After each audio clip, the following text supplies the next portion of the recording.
Il y avait des preuves supplémentaires qui ont effectivement été prises en compte dans cette affaire et que nous prévoyons de présenter lors du procès.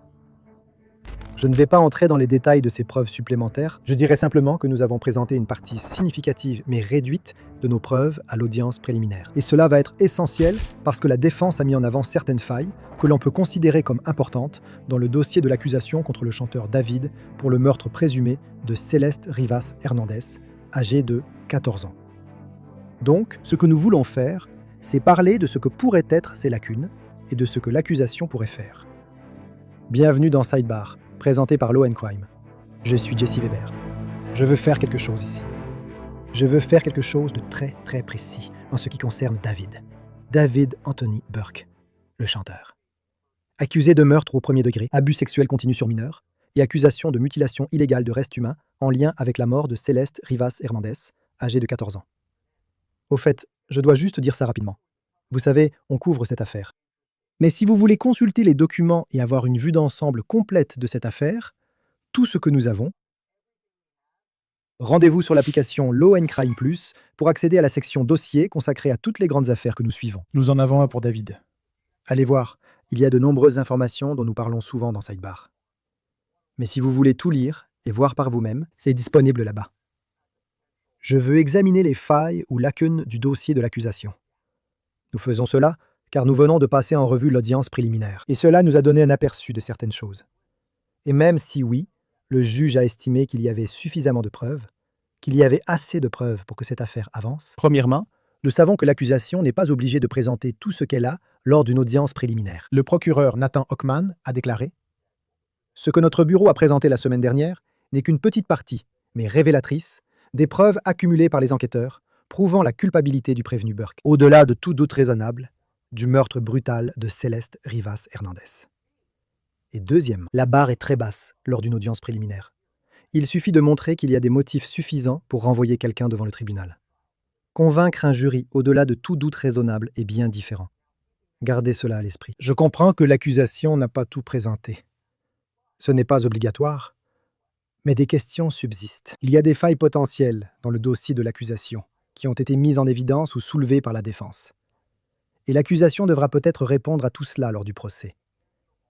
Maintenant, en fait, j'en ai énuméré beaucoup lorsque j'ai interviewé le procureur Nathan Hochman dans mon émission sur News Nation, Jesse Weber Live, l'autre soir.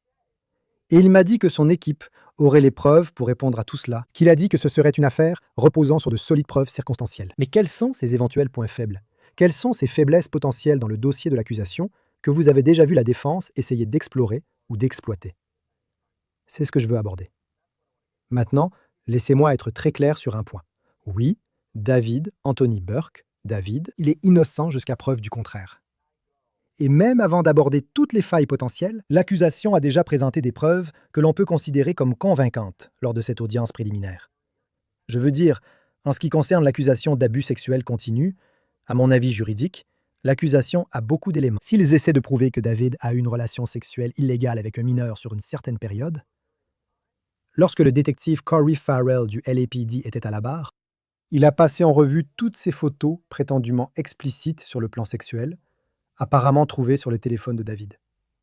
Je ne vais même pas entrer dans les détails, mais en gros, il a été allégué qu'il s'agissait d'images du chanteur en train d'avoir des rapports sexuels avec Céleste. Des photos nues, des messages textes à propos de plan B, de grossesse et d'avortement, des positions sexuelles, la relation, la contraception d'urgence. Et Farrell dit que ces conversations à caractère sexuel ont commencé dès novembre 2023 et ont continué jusqu'en mars 2025. À titre d'exemple, le téléphone de David aurait envoyé un message à un moment donné, car je ne peux pas affirmer avec certitude que c'était bien David qui parlait. C'est le téléphone de David. La défense pourrait suggérer qu'une autre personne l'utilisait. Peut-être difficile à défendre. Le téléphone de David envoie apparemment un message au téléphone de Céleste. Et c'est essentiellement un message demandant si c'est le sien. Donc, on pourrait essentiellement faire valoir qu'on parle d'un bébé. Le téléphone de Céleste répond. Bien sûr que c'est le tien, David. Et pour être clair sur ce que pourrait être une défense, cela a été évoqué lors de l'audience préliminaire, où la substitut du procureur, Beth Silverman, la procureure dans cette affaire, a souligné que même si Céleste avait menti à David sur son âge, cela n'a aucune importance. Cela ne l'absout pas de toute responsabilité pénale. Il s'agit toujours d'abus sexuels sur mineurs. Maintenant, je vais vous dire, je n'ai vu aucune jurisprudence qui contredise cela. Mais je suis sûr que la défense va explorer cette piste.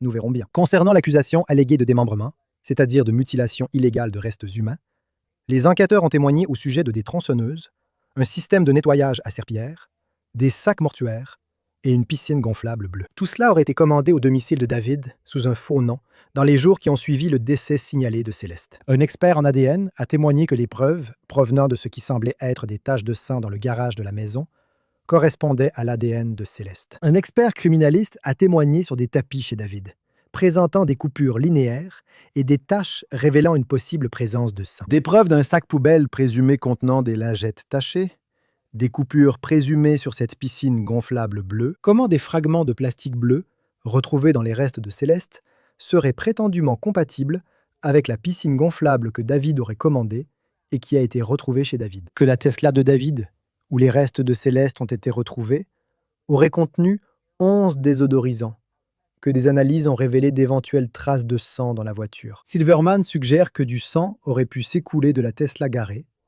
traverser les tapis en caoutchouc et atteindre les briques en dessous. Et qu'en est-il du témoignage selon lequel, prétendument, juste après ce supposé meurtre, dans la nuit du 23 au 24, les données numériques indiqueraient que la Tesla est allée à Santa Barbara, que la carte passeport de Céleste aurait été retrouvée dans le comté de Santa Barbara. Maintenant, je dis tout cela pour souligner que l'accusation dispose clairement de preuves dans cette affaire qui mettront la défense à l'épreuve. Mais cela ne change rien au point central. Je veux examiner les problèmes potentiels, failles ou manques dans le dossier de l'accusation. D'abord, je dois exposer cela. La première faille est l'accusation de meurtre. Nous ignorons ce qui s'est passé dans cette maison. Qu'est-ce qui est ressorti? Le détective Farrell confirme qu'il n'y avait aucune vidéo de surveillance montrant Céleste ou David à la résidence cette nuit-là. Aucun témoin n'a été présenté ayant vu Céleste entrer dans cette maison sur Doheny Place. Et tandis que l'accusation affirme que David a commandé un Uber pour venir chercher Céleste cette nuit-là afin de l'emmener chez lui, et apparemment il y a eu une conversation par SMS à ce sujet, y compris des messages concernant l'adresse, l'arrivée de l'Uber, la porte du portail qui était déverrouillée. Apparemment, le chauffeur Uber n'a pas pu dire avec certitude qu'il avait déposé Céleste devant cette maison. Le détective Farrell a témoigné que personne n'a vu Céleste sortir de l'Uber cette nuit-là. Personne n'a encore témoigné avoir vu le meurtre ou avoir vu Céleste mourir. Aucun témoin n'a été appelé concernant cette période spécifique d'environ 20 minutes. Cette fenêtre nocturne, pendant laquelle les procureurs pensent que Céleste a été assassinée, après être soi-disant arrivé chez David, maintenant, que pourrait faire l'accusation? Il pourrait associer l'échange de messages entre Céleste et David avec les données de localisation du téléphone et potentiellement le relier à l'achat d'articles auprès de David par la suite, ou prétendument auprès de David par la suite. Et ils utilisent l'allégation selon laquelle il n'y a plus d'activité sur le téléphone de Céleste pour établir une chronologie de son arrivée présumée et du moment où elle aurait été tuée. C'est ainsi qu'ils arrivent à cette fenêtre de 20 minutes. Et oui, des affaires peuvent être engagées et gagnées uniquement sur la base de preuves circonstancielles. Toi et moi, nous le savons tous les deux. On n'a pas toujours besoin de preuves directes, comme des images de vidéosurveillance ou un témoin oculaire. Mais ici, on parle de lacunes potentielles.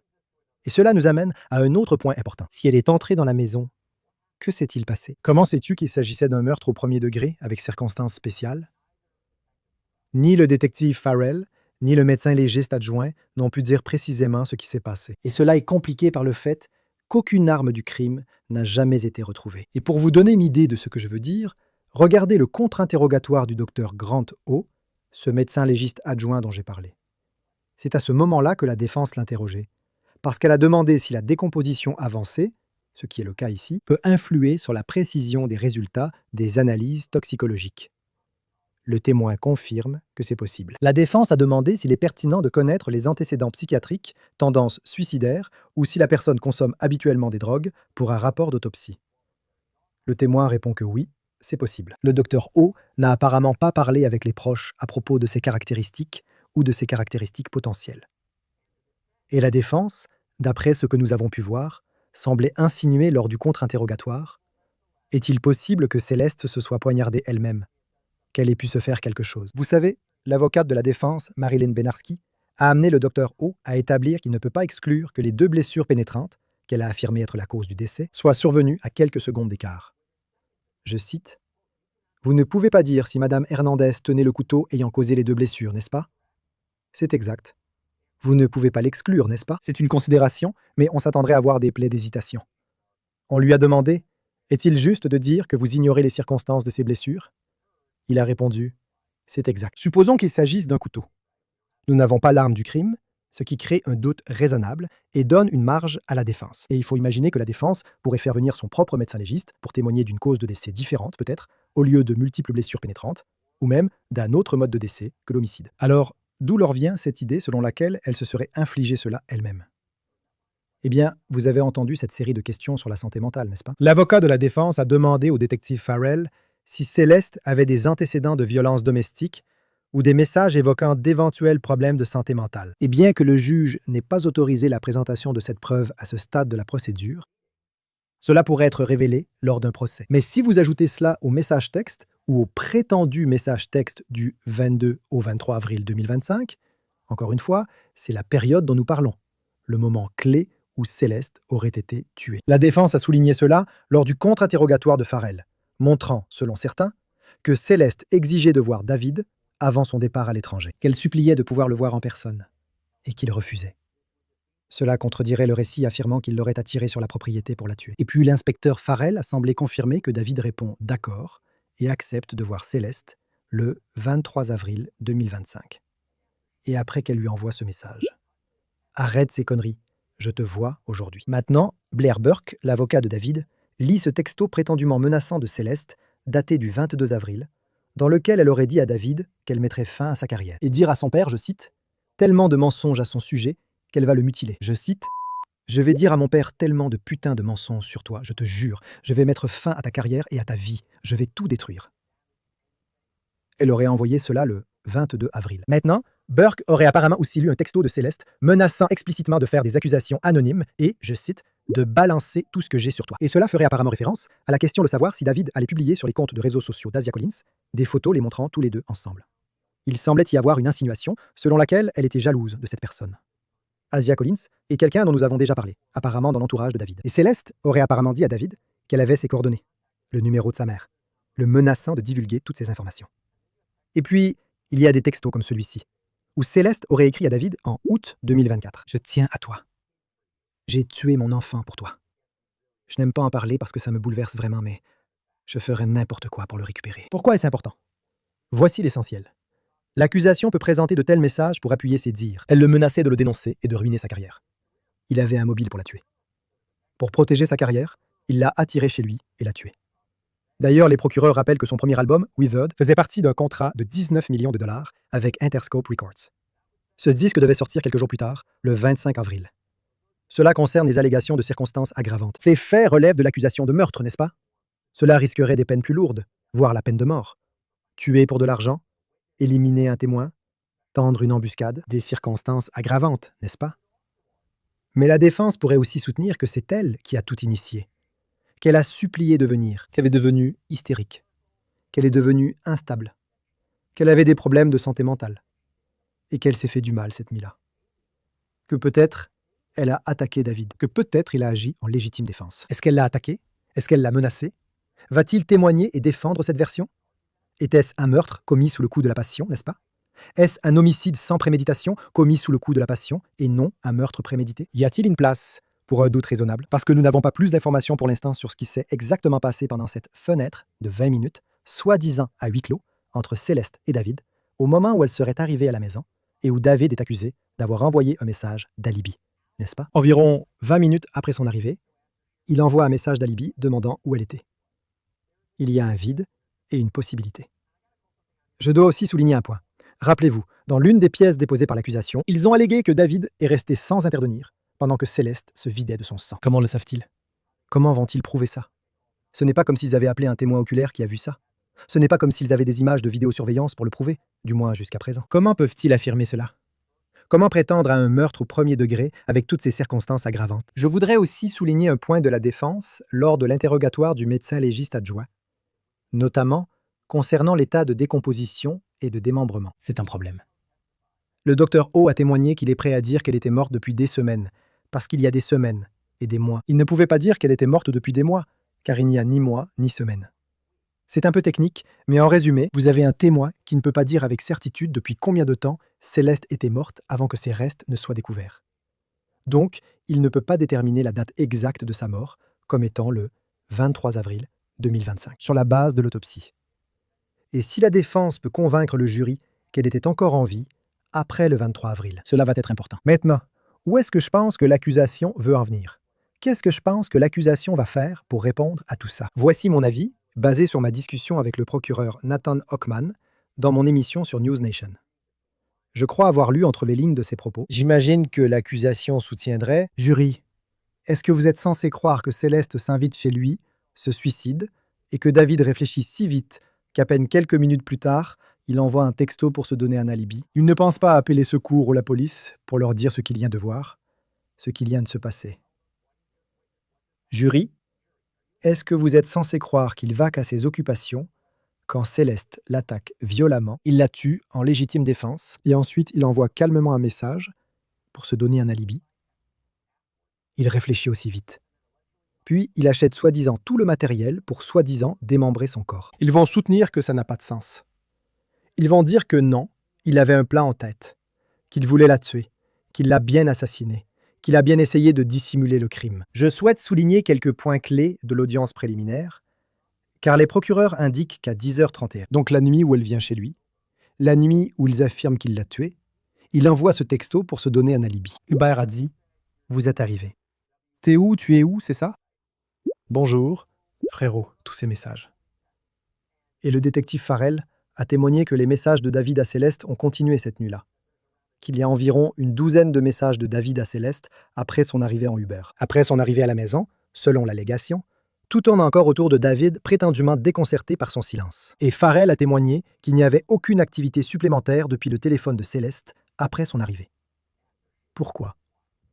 L'allégation serait qu'elle est morte. Et Farrell a témoigné que la Tesla de David et le téléphone ont quitté la résidence des Hollywood Hills vers 23h30 pour faire ses soi-disant trajets à Santa Barbara, n'est-ce pas? Farrell précise que le dernier SMS de l'accusé à Céleste date du 26 avril 2025, soit le lendemain de la sortie de l'album Withers. Dès lors, plus aucune activité depuis le téléphone de Céleste. David ne lui écrit plus. Il dirait que c'est suspect, qu'il n'a rien à voir avec ça et ne la contacte plus jamais.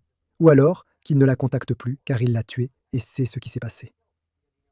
L'accusation dira probablement qu'il n'est pas nécessaire de montrer en détail ce qui s'est passé dans cette maison. C'est évident. C'est une affaire fondée sur de solides preuves circonstancielles. Nous savons tous les deux combien de fois nous avons couvert, ici dans Sidebar, des affaires où l'accusation l'emporte sur la base de preuves circonstancielles. Mais encore une fois, il y a ici des failles discutables que la défense va exploiter. On peut se demander si l'accusation va répondre à tout cela. Y a-t-il un témoin qui va témoigner de ce qu'il a vu, de ce qu'il a entendu, de ce que David lui a peut-être dit? Peut-être.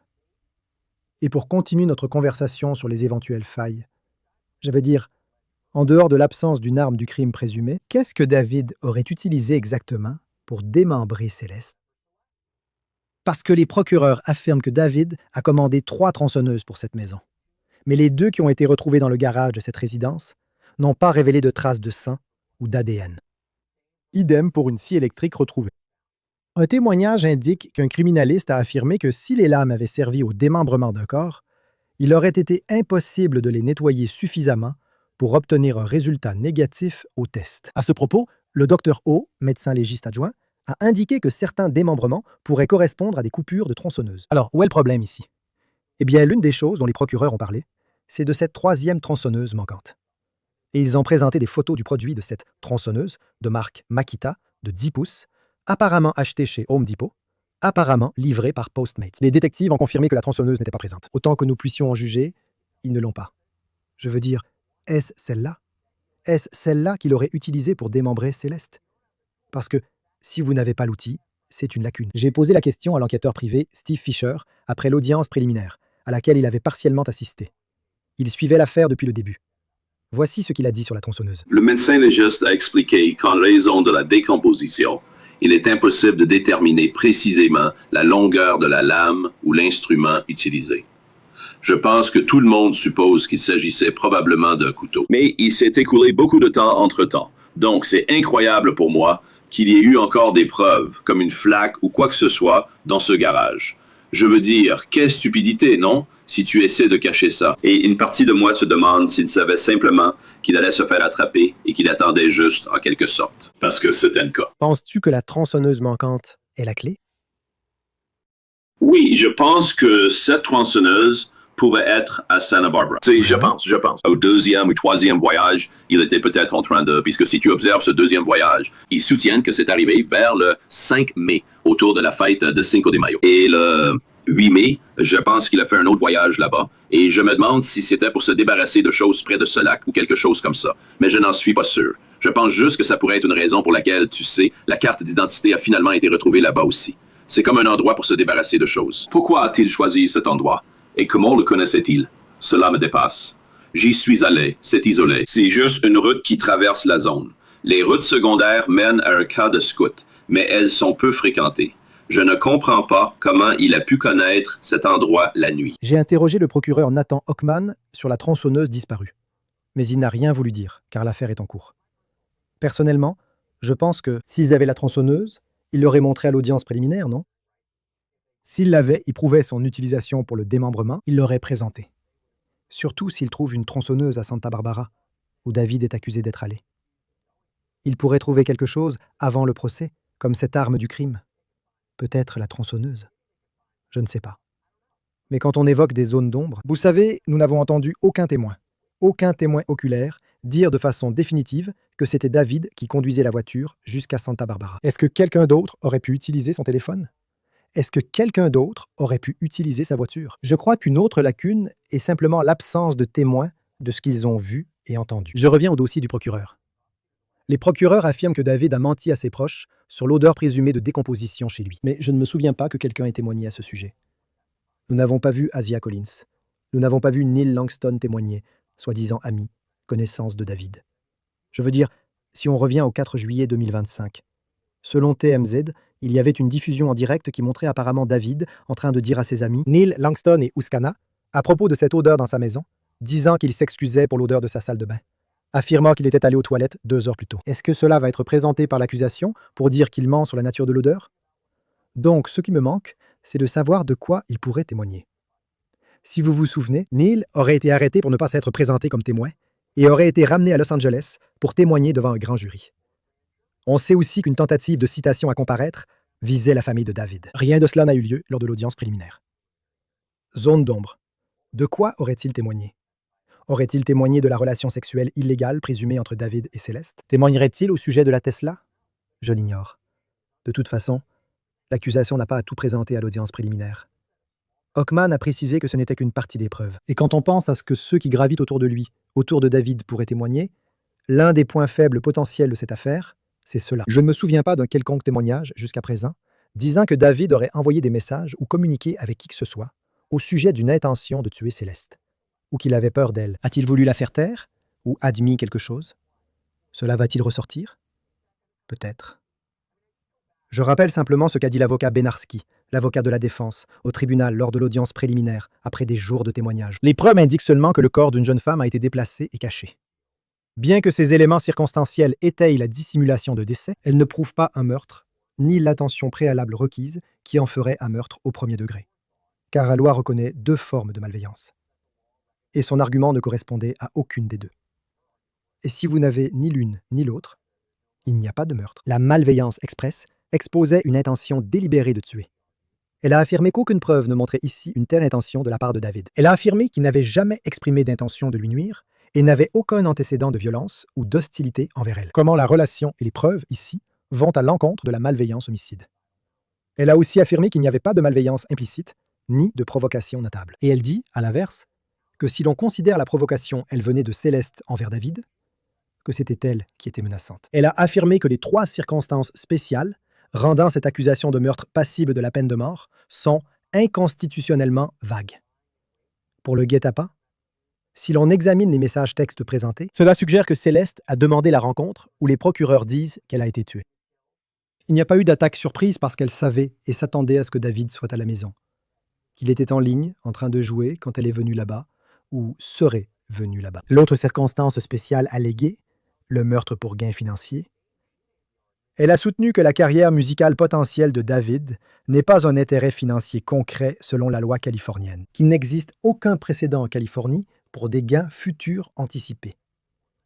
Cet argument aurait pu être difficile à défendre, surtout vu ses revenus et la sortie de son album. Qu'en est-il de la troisième circonstance, le meurtre d'un témoin?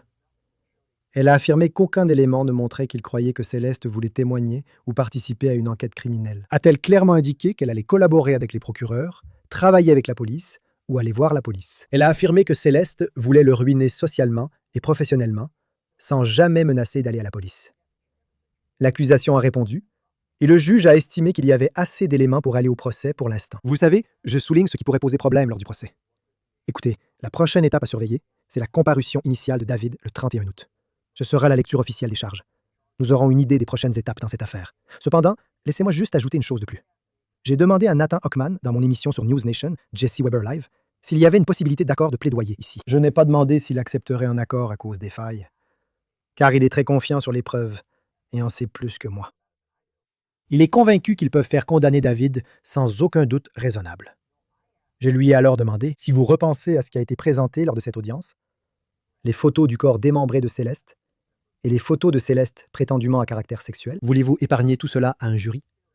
Voulez-vous épargner tout cela à la famille? Il n'a pas encore mentionné la peine de mort, n'est-ce pas? On ne sait pas encore s'ils vont aller de l'avant. Est-ce qu'ils la poursuivent? Est-ce un moyen de négociation? En d'autres termes, procureur, envisageriez-vous éventuellement un accord de plaider coupable ou voulez-vous aller jusqu'au procès? Et procureur, Hochman m'a dit que David est libre de faire une proposition. Nous verrons ce qui se passe. Sur cette chaîne, nous parlons de crimes, d'enquête et de justice. Pourtant, une menace reste rarement à la une des journaux. Les informations personnelles qui sont collectées et vendues à votre sujet en ligne. Si je vous disais que votre adresse, votre email, votre numéro de téléphone et même des informations sur votre famille sont achetées et vendues en ligne sans que vous le sachiez. Chaque jour, des courtiers en données et des sites web publics collectent, publient et vendent des informations personnelles. Cela peut entraîner du spam, des arnaques, le vol d'identité et peuvent compromettre votre vie privée. C'est pourquoi j'aime Incogni. Saisissez votre email et Incogni détecte automatiquement où vos données sont exposées, puis envoie des demandes de suppression pour vous.